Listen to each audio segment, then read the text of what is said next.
The companies that make the most money are the ones that do good for people. Basically, if you want to create value, be valuable.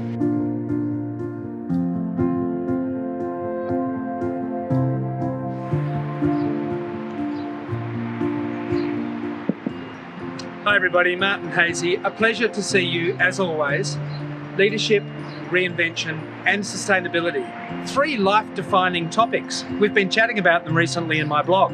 We've also been chatting about the people who work within organisations who catalyse innovation and change. Some folks call them intrapreneurs. Today I'm going to have a chat with a lifelong friend of mine, Phil Vafiadis. Some would describe Phil as an entrepreneur, but we're going to ask Phil that question. Phil, nice to see you. How do you define yourself? Well, I try not to define myself. I'm more interested these days in the projects that I'm doing and the positive impact they can have on other people. So really that's the way that I like to define myself. It's really through the work I do.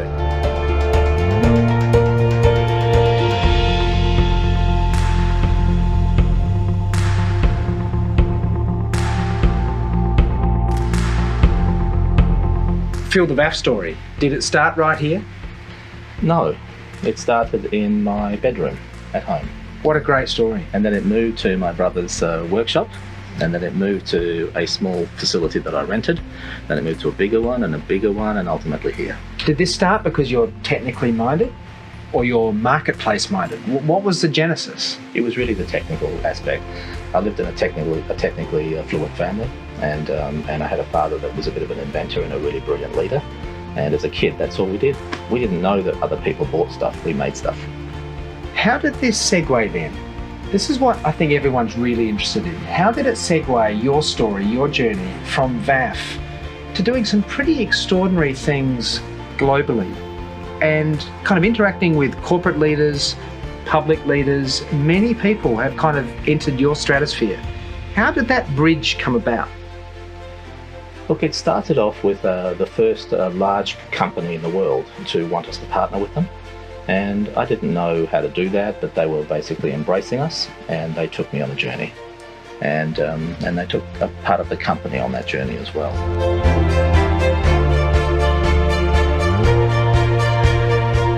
Phil, society likes to put things in boxes. I guess that's because that's neat and that's an easier thing to do, right? But entrepreneurs, most people would say they're the ones that create the organisation. The intrapreneurs are the people working within the organisation who are helping to realise the vision of the entrepreneur. Does that resonate? It resonates, but not in a positive way. I'm going to replace the word box with silo. And in a world that's changing so fast, we had this thing called digital that lived in a silo. And that became an industry all in itself. It fell over and went horizontal and touched every industry. And now we're seeing every industry moving together. Inject a little artificial intelligence into that, and now we've got the ability to move even faster because we understand the context of how our businesses fit. Now that means that the economics, the relationship, the mechanisms no longer apply.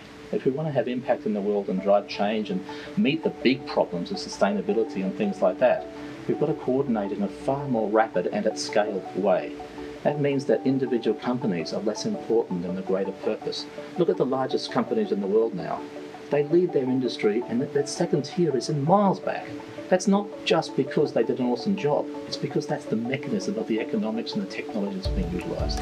So this notion is an 80s notion, a 90s notion about the entrepreneur is going to build an awesome company and one day they'll be worth $1 billion.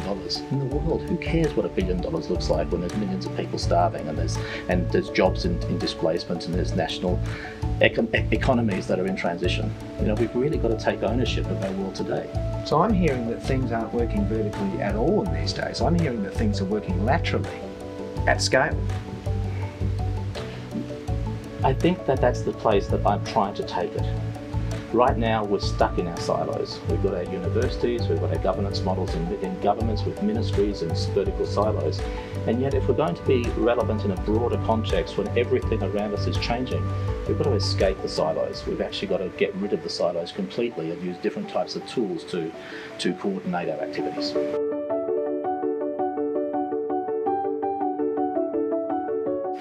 If I then look at that link between an organisation. Now, you're involved in several, but if we look at the commonality again, an organisation whereby it seems to be able to harness not only the ideation phase, the commercialisation stage, the government needs to be wrapped around all of that. You're right, it's all about teams. However, is there a link between this and performance and outcomes? The purpose. It's really not the links, it's the alignment of.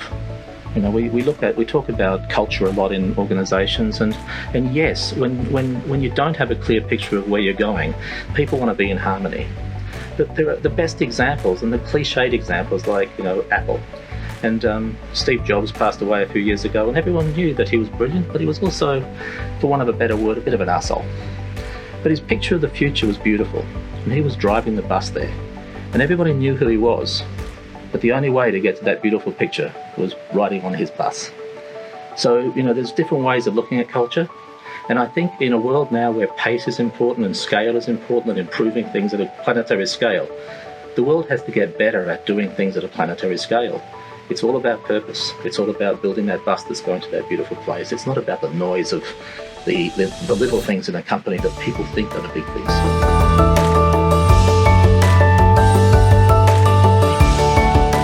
Someone told me once that, you know, people go into business with one sole intent, and that's to make money.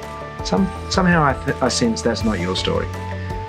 Look, it's not my story at all, and I know that was a philosophical base when I started, but the data also shows that now. The companies that make the most money are the ones that do good for people. Basically, if you want to create value, be valuable. It's really that simple. You shared that with me when we first started our conversation today, and it's an extraordinary proposition, and I think it's something that resonates with a lot of people around the world.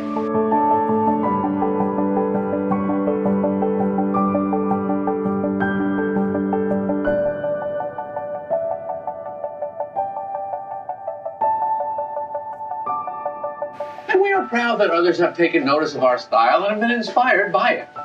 The only comment we would like to make is, if you're going to knock us off, get it right.